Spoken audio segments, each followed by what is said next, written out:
Hello everyone, मैं Abhishek Gupta GS अभियान के ऑनलाइन क्लासेस में आप सभी का हार्दिक स्वागत करता हूं। आज हम छत्तीसगढ़ के भौतिक स्वरूप को आगे बढ़ाते हुए महानदी बेसिन पर बात करेंगे। तो आज हम पढ़ने वाले हैं महानदी बेसिन। तो महानदी बेसिन पढ़ने से पहले एक सवाल है जिसका जवाब आप कमेंट बॉक्स में दीजिए कि छत्तीसगढ़ की सबसे ऊंची चोटी कौन सी है और उसकी स्थिति किस जिले में है। इसका जवाब आप कमेंट सेक्शन में दीजिए और हम चलते हैं महानदी बेसिन की ओर। ठीक है, तो महानदी जो बेसिन है या जिसे हम छत्तीसगढ़ का मैदान भी कहते हैं, ये छत्तीसगढ़ का सबसे बड़ा भौतिक प्रदेश है। ठीक है, महानदी बेसिन जो है ये क्या है, छत्तीसगढ़ का सबसे बड़ा भौतिक प्रदेश है। इसका क्षेत्रफल हमने देखा था कि महानदी बेसिन का जो क्षेत्रफल है वो 68,064 वर्ग किलोमीटर में फैला हुआ है। ठीक है, 68,064 किलोमीटर स्क्वायर में क्या है, इसका विस्तार है। और अगर हम प्रतिशत विस्तार की बात करें तो 50.34% भाग पर फैला हुआ है। तो 5034 68,064 वर्ग किलोमीटर में विस्तार है। अगर आप इसकी स्थिति छत्तीसगढ़ में समझें तो ये जो मध्य छत्तीसगढ़ है ये क्या है, महानदी बेसिन कहलाता है। इसकी स्थिति क्या है, छत्तीसगढ़ के बीच में है, जिसमें आपका पूरा रायपुर संभाग के सभी 5 जिले, दुर्ग संभाग में राजनांदगांव जिले का दक्षिणी हिस्सा छोड़कर जो मोहला मानपुर वाला भाग है, तो लगभग आपका पूरा दुर्ग संभाग भी और बिलासपुर संभाग भी, तो 3 संभाग में इसका विस्तार है। ठीक है, यहाँ पे 6 जिले, यहाँ पर 5 जिले, यहाँ पर 5 जिले, तो 5 और 5 10 और 6 16। तो महानदी बेसिन का 16 जिलों में विस्तार है। याद रखना है आपको, 16 जिलों में फैला हुआ है महानदी बेसिन। ठीक है, महानदी बेसिन की आकृति जो है ये कटोरे की समान है। ठीक है, इसकी तुलना हम टब या वॉश बेसिन से कर सकते हैं। महानदी जो बेसिन है ये चारों तरफ उच्च क्षेत्रों से घिरा हुआ है, उच्चावाच है इसके चारों तरफ, और बीच वाला जो भाग है ये मैदानी क्षेत्र है। ठीक है, इसलिए इसकी जो आकृति है वो तस्तरी के समान या कटोरे के समान बनती है या बाउल के समान बनती है। इसलिए इस क्षेत्र को धान का कटोरा कहा जाता है। धान का कटोरा इसलिए कहा जाता है क्योंकि कटोरे की समान आकृति वाले इस छत्तीसगढ़ प्रदेश में या महानदी बेसिन में धान की अधिक पैदावार होती है और प्रमुख फसल धान ही है। इसलिए हम क्या कहते हैं इसे, या छत्तीसगढ़ को धान का कटोरा कहा जाता है। ठीक है, तो ये कुछ सामान्य सी बात है। आगे बढ़ते हैं। ये जो महानदी बेसिन है, पहली बात कि ये सबसे बड़ा भौतिक प्रदेश है। ठीक है, ये क्या है, सबसे बड़ा भौतिक प्रदेश है, सबसे बड़ा है। ठीक है, दूसरी बात यहां पर सबसे कम वन घनत्व है। ठीक है, चारों भौतिक प्रदेश में सबसे कम फॉरेस्ट डेंसिटी कहां पर है, महानदी बेसिन में। ठीक है, तीसरी बात यहां पर तापमान सर्वाधिक है। चारों भौतिक प्रदेश में तापमान क्या है, टेम्परेचर जो है वो क्या है, सर्वाधिक है। सबसे बड़ा है, वन घनत्व सबसे कम है, इस क्षेत्र का तापमान सबसे ज़्यादा है, जनसंख्या घनत्व भी सबसे ज़्यादा है। ठीक है, पॉपुलेशन डेंसिटी भी क्या है, इस क्षेत्र में सबसे ज़्यादा है, जनसंख्या भी यहाँ पर सर्वाधिक केंद्रित है। ये हिस्सा कृषि क्षेत्र में सबसे आगे है। इस प्रदेश में सर्वाधिक सिंचाई सुविधा का विस्तार है। ठीक है, ये क्षेत्र में सबसे ज़्यादा परिवहन डेवलपमेंट है। ठीक है, ट्रांसपोर्टेशन यहाँ पर वेल डेवलप्ड है। तो ये बहुत सारी चीज़ है। छत्तीसगढ़ में अधिकांश विकास कहाँ पर हुआ है, इसी प्रदेशों में हुआ है, क्योंकि ये जो क्षेत्र है ये समतल है, मैदानी है और सुविधाजनक है हर चीज़ के लिए। इसलिए यहाँ पर क्या हुआ है, सर्वाधिक औद्योगिक विकास हुआ है, कृषि का सर्वाधिक विकास हुआ है, सर्वाधिक जनसंख्या यहाँ पर केंद्रित है। तो बहुत सारी चीज़ आपको यहाँ पर याद रखनी है। ठीक है, एक बात और आपको याद रखनी है कि चारों भौतिक प्रदेश में सबसे कम वर्षा होती है। ठीक है, चारों भौतिक प्रदेश में सबसे कम वर्षा दर्ज की जाती है।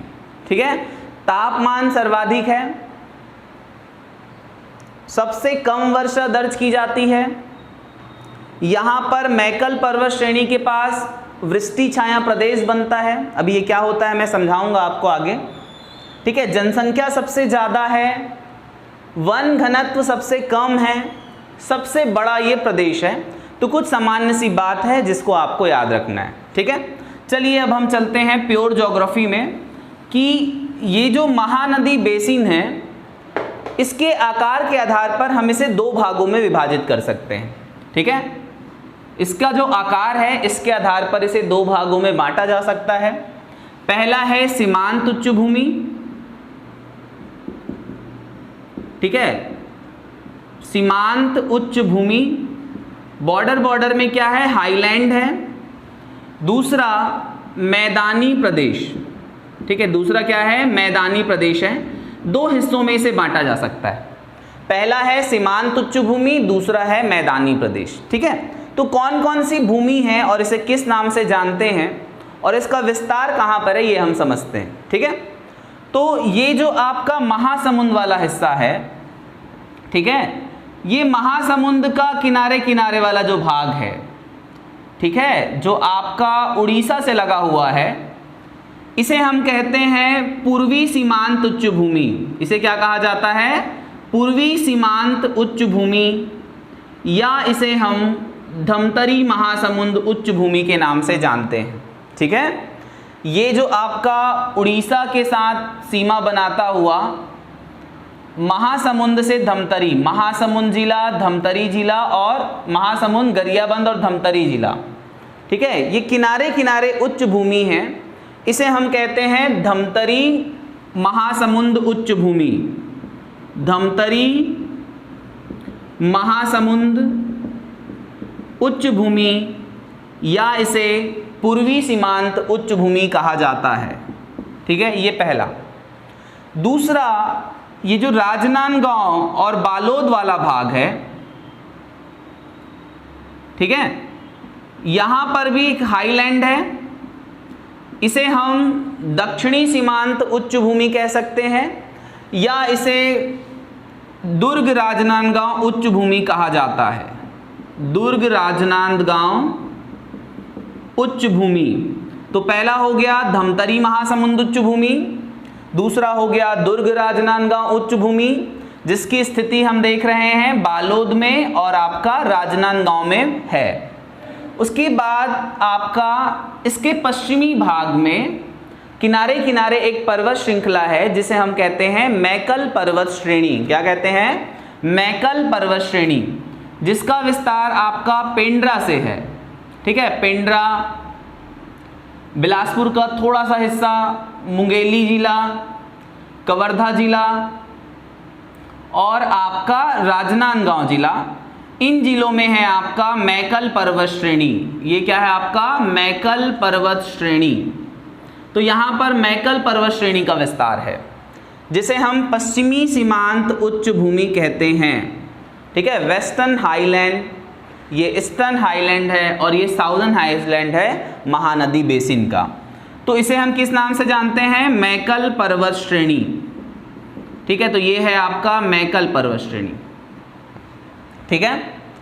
उसके बाद आप और आगे बढ़ेंगे तो ये आपका पेंड्रा और कोरबा, ठीक है, इन क्षेत्रों में, और ये मुंगेली, ठीक है, बिलासपुर का भी कुछ हिस्सा, यहाँ पर है पेंड्रा लोरमी का पठार। ये वाला जो हिस्सा है ये क्या कहलाता है, पेंड्रा लोरमी का पठार कहलाता है, ठीक है, ये कहलाता है आपका पेंड्रा लोरमी का पठार।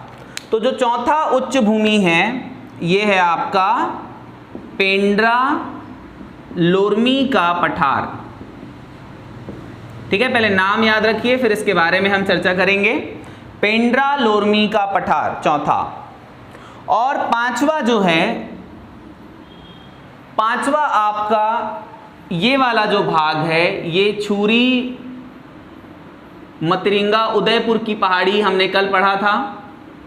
तो ये जो आपका कोरबा और रायगढ़ जिले में पड़ेगा, यहाँ पर ये है आपका छुरी मतरिंगा उदयपुर की पहाड़ी। ये क्या है, छुरी मतरिंगा उदयपुर की पहाड़ी, ठीक है। तो ये छुरी और उदयपुर की पहाड़ियाँ। ठीक है, तो हम 5 हाईलैंड में इस प्रदेश को विभाजित कर सकते हैं।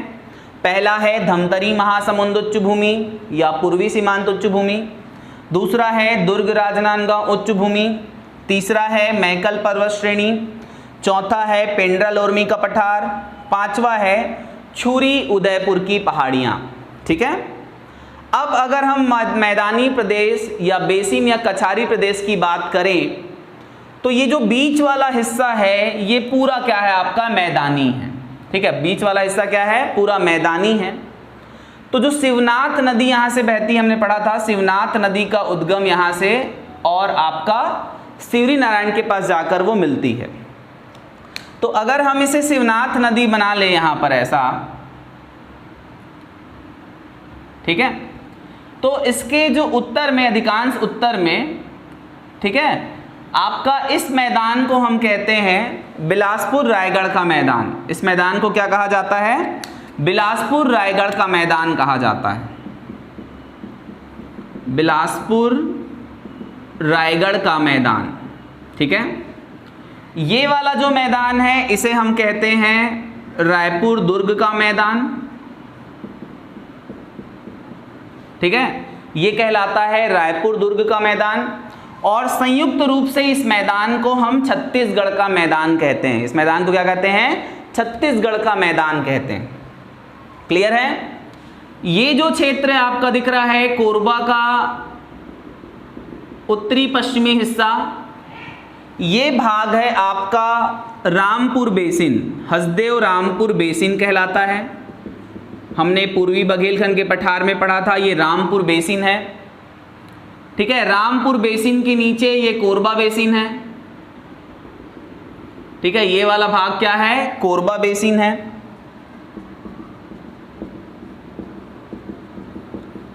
और रायगढ़ वाले भाग में ये जो हिस्सा है ये रायगढ़ बेसिन है। ठीक है, ये क्या है आपका रायगढ़ बेसिन है। तो ये इतना बेसिन प्रदेश और मैदानी प्रदेश है, और इधर आपका ये क्या है, उच्च भूमि या हाईलैंड है। अब हम एक एक करके इसके बारे में समझते हैं। ठीक है, देखिए, ये जो आपका धमतरी महासमुंद उच्च भूमि है, जिसे हम पूर्वी सीमांत उच्च भूमि के नाम से जानते हैं, ये वास्तव में महानदी बेसिन का पूर्वी हिस्सा है। ठीक है, इस पहाड़ी प्रदेश को या इस उच्च भूमि को हम इस क्षेत्र में अलग अलग नाम से जानते हैं। ठीक है, इसे हम सामान्य तौर पर 4 भागों में विभाजित कर सकते हैं। यहाँ पर पहला है आपका महासमुंद में रदन की पहाड़ी। ठीक है, यहाँ पर क्या है, रदन की पहाड़ी। ठीक है, रदन की पहाड़ी। दूसरा है आपका महासमुंद और थोड़ा सा गरियाबंद में शिशुपाल पर्वत। शिशुपाल पर्वत। ठीक है, उसके बाद आपका यहाँ पर है नरियर पानी, नरियर पानी। और चौथा ये है सिहावा पर्वत, सिहावा पर्वत। तो 4 पहाड़ियों में इसे विभाजित किया जा सकता है। उत्तर से दक्षिण की ओर हम जाएंगे तो पहला यहाँ पर महासमुंद में रदन की पहाड़ी, शिशुपाल पर्वत, नरियर पानी की पहाड़ी या नरियर चोटी, और अगला है सिहावा पहाड़ी। ठीक है, तो ये 4 प्रमुख पहाड़ हैं जो धमतरी महासमुंद उच्च भूमि का निर्माण करते हैं। इस धमतरी महासमुंद उच्च भूमि की जो सबसे ऊंची चोटी है, ठीक है, उसका नाम है धारी डोंगर। ठीक है, आपको याद रखना है, धारी डोंगर धमतरी महासमुंद उच्च भूमि की सबसे ऊंची चोटी है। इसकी हाइट है 899 मीटर। ठीक है, 899 मीटर ये ऊंचा है। तो धमतरी महासमुंद उच्च भूमि की सबसे ऊंची चोटी है धारी डोंगर, जो कि 899 मीटर ऊंची है, जिसे शिशुपाल पर्वत का विस्तार माना जाता है। ठीक है, ये जो आपका धारी डोंगर है ये शिशुपाल पर्वत में ही स्थित है।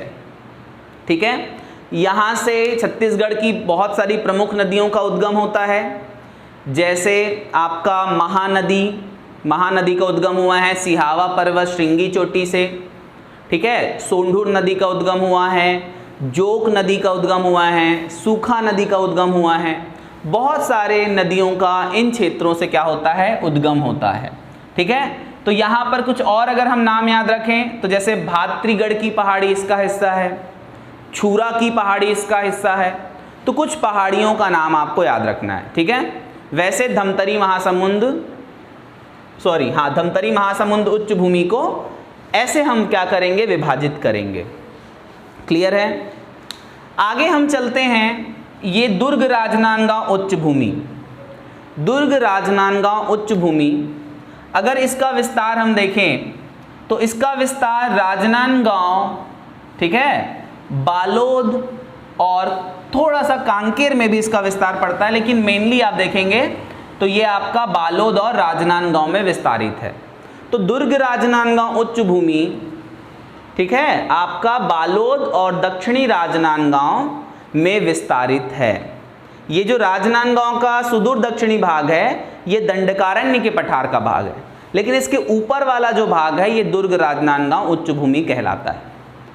इसकी सबसे ऊंची चोटी डोंगरगढ़ है। दुर्ग राजनांदगांव उच्च भूमि की सबसे ऊंची चोटी क्या है, डोंगरगढ़, 704 मीटर ऊंचा है, ठीक है। दुर्ग राजनांदगांव उच्च भूमि की सबसे ऊंची चोटी डोंगरगढ़ है, 704 मीटर ऊंचा है, ठीक है। ये आपका बालोद का जो डोंडी लोहारा क्षेत्र है, राजनांदगांव का जो अंबागढ़ चौकी है, इस क्षेत्र में इस उच्च भूमि का विस्तार है और इसकी ऊंची चोटी जो है वो डोंगरगढ़ है, ठीक है। डोंगरगढ़ इसकी ऊंची चोटी आपको याद रखना है। और यहाँ पर एक और प्रमुख पहाड़ी है जिसका विस्तार राजनांदगांव बालोद बॉर्डर में है, जिसे हम दल्ली राजहरा की पहाड़ी बोलते हैं। क्या बोलते हैं, दल्ली राजहरा की पहाड़ी, ठीक है। तो दल्ली राजहरा की पहाड़ी किस जिले में है, बालोद जिले में है, याद रखना। किस जिले में है, बालोद जिले में। तो ये दल्ली राजहरा की पहाड़ी, एक बार हम रिवाइज करते हैं। ये है रदन की पहाड़ी, शिशुपाल पर्वत, नरियर पानी, सिहावा पहाड़ी, श्रृंगी चोटी, धारी डोंगर इस क्षेत्र की ऊंची चोटी है। ये दुर्ग राजनांदगांव उच्च भूमि है, इसकी सबसे ऊंची चोटी डोंगरगढ़ की पहाड़ी राजनांदगांव में, और धारी डोंगर धमतरी महासमुंद की है। और यहाँ पर एक और पहाड़ आपको याद रखना है, दल्ली राजहरा की पहाड़ी, ठीक है, या राजहरा की पहाड़ी। तो राजहरा या दल्ली राजहरा की पहाड़ी कहाँ पर है, बालोद में, ठीक है। अब हम आगे चलते हैं मैकल पर्वत श्रेणी पर। इसे मैं इरेज कर रहा हूं, आप लोग इसका स्क्रीनशॉट ले सकते हैं।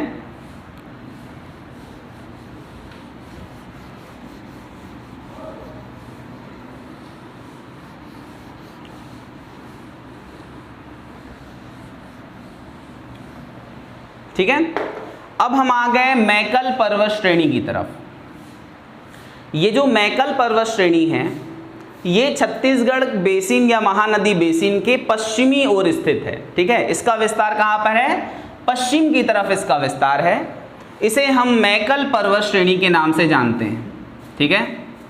तो ये जो मैकल पर्वत श्रेणी है वास्तव में ये सतपुड़ा पर्वतमाला का विस्तार है, ठीक है। आपको याद रखना है, सतपुड़ा पर्वतमाला का विस्तार है मैकल पर्वत श्रेणी या मैकाल रेंज। तो ये जो मैकाल रेंज है या मैकल पर्वत है ये सतपुड़ा पर्वत का एक हिस्सा है, ठीक है, पहली बात।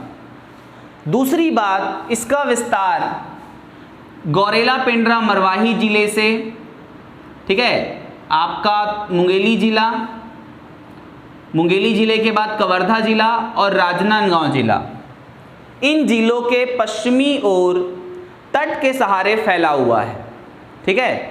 इन जिलों के पश्चिमी ओर क्या है, तट के सहारे फैला हुआ है। इसकी जो आकृति है वो अर्धचंद्राकार है, ठीक है। मैकल पर्वत श्रेणी की जो आकृति है वो अर्धचंद्राकार है, वो अर्धचंद्रमा के समान है, ऐसा फैला हुआ है, ठीक है।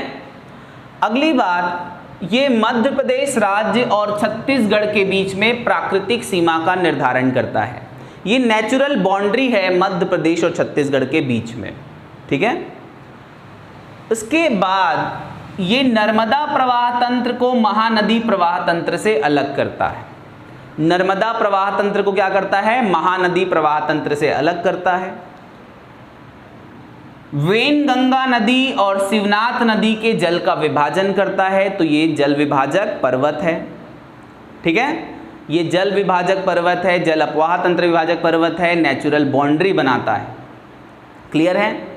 इसमें भी कुछ महत्वपूर्ण पहाड़ियाँ स्थित हैं, जिसमें आपका राजनांदगांव में अगर हम देखें तो राजनांदगांव में चितवा डोंगरी, ठीक है, ये इन सब पहाड़ियों का ऐतिहासिक महत्व भी है। ये पाषाण युगीन स्थल है। चांदी डोंगरी, ठीक है, प्रज्ञागिरी की पहाड़ी, ये सब आपका राजनांदगांव जिले में है। चांदी डोंगरी, चितवा डोंगरी, प्रज्ञागिरी की पहाड़ी, ठीक है, प्रज्ञागिरी की पहाड़ी। इसके अलावा कवर्धा जिले में है बदरगढ़ चोटी, बदरगढ़ चोटी, ठीक है। इस पश्चिमी उच्च भूमि या पश्चिमी सीमांत उच्च भूमि की सबसे ऊंची चोटी है, 1176 मीटर ऊंची है। ठीक है, वास्तव में पूरे महानदी बेसिन की सबसे ऊंची चोटी है बदरगढ़ चोटी। ठीक है, 1176 मीटर। बदरगढ़ चोटी की ऊंचाई कितनी है? 1176 मीटर। आपका कवर्धा जिले में इसकी स्थिति है, मैकल पर्वत श्रेणी में स्थित है। ठीक है, उसके बाद यहीं पे हमने पढ़ा था कांदावनी की पहाड़ी, जहाँ से हाफ नदी का उद्गम हुआ है, तो आप कांदावनी याद रखेंगे। ठीक है, ऐसी कुछ चोटियाँ हैं जिनका नाम आपको याद रखना है, बस इतना ही याद रखना है, बहुत ज़्यादा यहाँ पर नहीं पढ़ना है, आप इतना ही नाम याद रखिए। ठीक है, तो ये हो गया मैकल पर्वत श्रेणी। जब हम आगे बढ़ेंगे तो ये है आपका पेंड्रा लोरमी का पठार। ठीक है, क्या है? पेंड्रा लोरमी का पठार। तो पेंड्रा लोरमी का पठार की जब बात की जाए तो पेंड्रा लोरमी का पठार जो है, यहाँ पर भी दो महत्वपूर्ण चोटियाँ हैं। एक आपका है पलमागढ़ चोटी पेंड्रा में, ठीक है, पलमागढ़ चोटी, और एक है आपका लाफागढ़। ठीक है, तो ये जो लाफागढ़ है, लाफागढ़ छत्तीसगढ़ के 36 गढ़ों में से एक गढ़ था। इसकी स्थिति कोरबा जिले में है। लाफागढ़ कहाँ पर है? कोरबा जिले में। पाली के आगे जब आप चैतुरगढ़ जाएंगे तो चैतुरगढ़ से और ऊपर क्या है? लाफागढ़ की स्थिति है। इसे छत्तीसगढ़ का चित्तौड़गढ़ कहा जाता है।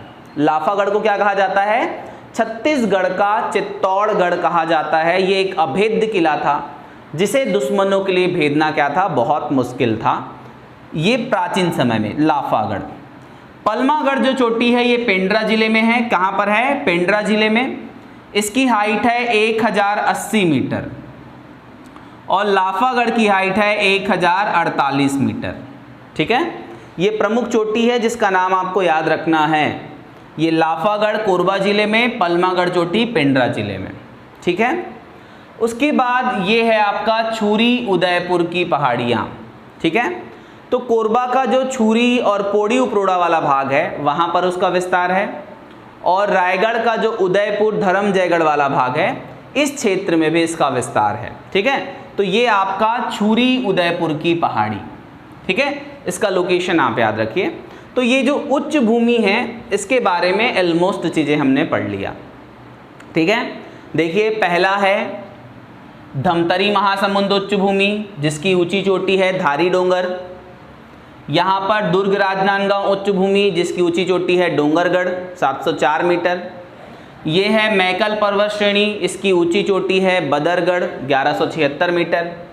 ठीक है, ये आपका पेंड्रा लोरमी का पठार है जिसकी ऊंची चोटी है पलमागढ़ 1080 मीटर और लाफागढ़ है 1048 मीटर। और ये छुरी उदयपुर की पहाड़ियाँ हैं। क्या है? छुरी उदयपुर की पहाड़ियाँ, जिसका स्थिति है आपका कोरबा और रायगढ़ जिले में। ठीक है, तो ये आपको दिमाग में रखना है।